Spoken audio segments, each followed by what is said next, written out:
Bonjour Jacques Hostetter. Bonjour. Bienvenue sur le plateau de la matinale. Je vous remercie. Alors un petit peu hors champ des caméras, je vous demandais comment vous présenter et on a convenu membre du Grand Orient de France en Vendée. Ça vous va ? Absolument, oui. Il y a quelques jours, une conférence a été organisée justement sur la franc-maçonnerie en Vendée. Quelques jours avant, il y a eu également une édition à Cholet. L'idée, c'est d'ouvrir vos portes et d'ouvrir votre discours au grand public ? En tout cas, c'est de nous faire connaître, puisque nous pensons vraiment que notre message est pertinent au XXIe siècle, d'où le titre de la conférence « Pourquoi s'engager aujourd'hui au XXIe siècle en franc-maçonnerie ?»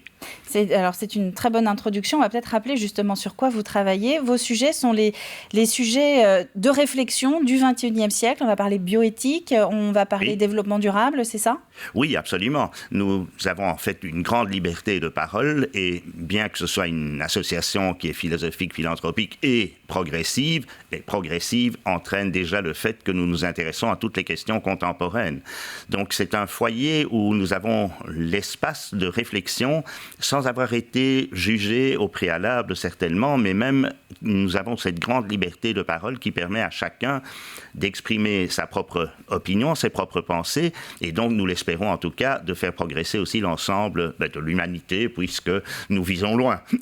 Alors au risque d'enfoncer une porte ouverte, je vais quand même assez rapidement vous poser la question. On a quand même l'image d'une organisation plutôt discrète, qui n'a pas pignon sur rue en tout cas. Donc là, cette conférence au cours de laquelle étaient également annoncés des témoignages de Vendéens qui font partie du Grand Orient de France, qui sont donc francs-maçons, va un peu à l'encontre de cette idée. Alors l'idée, c'est que nous sommes une société discrète, vous avez employé le bon terme, et certainement pas secrète, puisque aujourd'hui, si vous allez dans n'importe quelle librairie un petit peu spécialisée, vous allez trouver tout ce qui peut être écrit sur la franc-maçonnerie, en bien ou en mal d'ailleurs de temps en temps, mais il est clair que nous avons absolument besoin aujourd'hui de personnes qui réfléchissent au sens de leur existence, non seulement au sens de leur existence, mais également comment améliorer nos conditions de vie. Donc c'est cela qui nous pousse, je pense, à nous tourner vers l'extérieur et en tout cas à proposer des espaces, certains espaces où on peut nous rencontrer. Donc, ça restera discret parce que c'est une démarche initiatique. Mais par ailleurs, c'est vrai qu'aujourd'hui, je pense aussi que beaucoup de personnes peuvent simplement entrer en contact. Il suffit de pianoter sur Internet, Grand Orient de France, droits humains ou que sais-je, et de trouver les adresses des obédiences et de pouvoir éventuellement même postuler par ce biais. Alors, vous l'évoquez vous-même, on trouve effectivement beaucoup de choses, pas forcément beaucoup d'informations, en tout cas beaucoup de messages sur Internet ou dans les librairies. Pas forcément de vrais messages, ou en tout cas des choses qui reflètent la réalité. Et c'est donc notamment pour ça que vous prenez la parole pour essayer de remettre la vérité en place. Ah, certainement. Oui, certainement. Ici, nous avions la chance d'accueillir un ancien grand maître du Grand Orient de France. Et je pense que les personnes qui sont venues, et nous étions... Il faut le dire, il y avait un certain nombre de francs-maçons dans la salle, bien entendu. Enfin, c'est étonnant qu'il y ait eu quand même plus de 100 personnes, sans qu'il n'y ait de gros battages publicitaires, qui soient présents à cette conférence, ce qui montre l'intérêt aussi qu'un certain nombre de citoyens portent à la franc-maçonnerie. Ça ne veut pas dire que ces personnes vont devenir francs-maçons, bien entendu, parce que c'est assez compliqué d'entrer en franc-maçonnerie.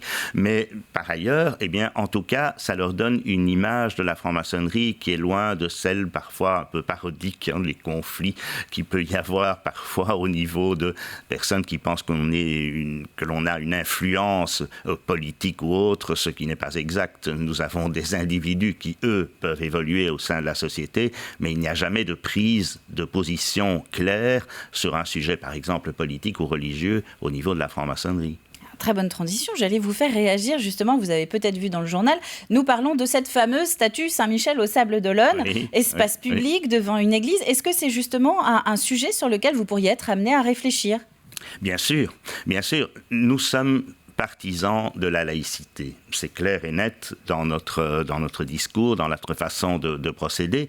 Ça ne veut pas dire évidemment que nous nous en prenons, et ce n'est jamais le cas, aux opinions personnelles de l'un ou l'autre. Mais sur l'espace public, nous voulons que la laïcité de l'État soit respectée. Voilà, donc dans ce cadre-là, bien entendu, il y a tout un art religieux, et nous ne le dénions en aucune façon. Mais en tout cas, c'est vrai que nous pensons que les pouvoirs publics, en tout cas, doivent rester étrangers à ces questions et ne pas s'afficher au niveau religieux. Au cours de la conférence donc, que vous avez tenue à La Roche-sur-Yon, est-ce qu'il y a des questions qui vous ont surpris? Alors, ce sont des questions, je voyais dans la présentation, qu'on pouvait faire soit à l'oral, soit par SMS, alors sans doute pour essayer d'inciter les personnes à interagir un peu plus. Est-ce qu'il y a justement donc, des questions qui vous ont surpris? Alors, nous avons eu beaucoup de questions. Hélas, je dirais presque trop de questions, parce que nous n'avons pas pu répondre à toutes les questions pendant la durée de la conférence. Oui, voilà, absolument. Surpris, pas vraiment, parce qu'effectivement, il y a les questions relatives à la discrétion et au secret maçonnique. Il y a aussi les questions qui ont été posées sur le fait que les obédiences sœurs deviennent de plus en plus mixtes et que cela va dans le sens de l'histoire, mais que ça n'a pas toujours été le cas. Il y avait encore quelques décennies de cela, une grande majorité de loges qui étaient masculines dans ce cadre-là. Donc, ce sont des questions qui méritent vraiment d'être approfondies. Et aujourd'hui, heureusement, au sein de la franc-maçonnerie, toutes les possibilités sont offertes, des loges purement masculines, purement féminines, et la majorité qui maintenant, en tout cas, devient mixte, où on propose la mixité à toutes les tenues, c'est le nom que nous donnons à nos réunions. Donc beaucoup de questions finalement sur votre organisation ici en Vendée, assez concrète. Alors oui, beaucoup de questions concrètes. Le nombre de francs-maçons que l'on peut trouver, c'est relativement la même chose qu'au niveau de la France. On représente une personne sur 350. Voilà, 180 000 francs-maçons en France. Donc évidemment que ça n'a pas l'impact que certains pensent. Mais en tout cas, je crois que ce qui est important, c'est de se rendre compte que c'est un lieu où l'on peut réfléchir ensemble et surtout avec des personnes très différentes. C'est un des points essentiels à mon endroit, je dirais, par ma réflexion, c'est de se rendre compte que j'ai rencontré là des personnes que je n'aurais jamais eu l'occasion d'entendre par ailleurs.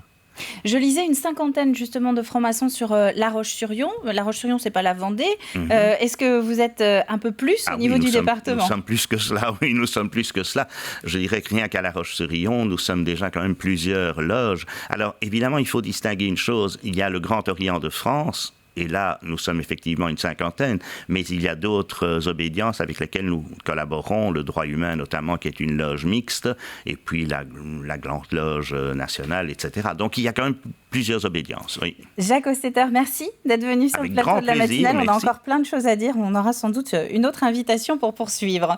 Mais volontiers.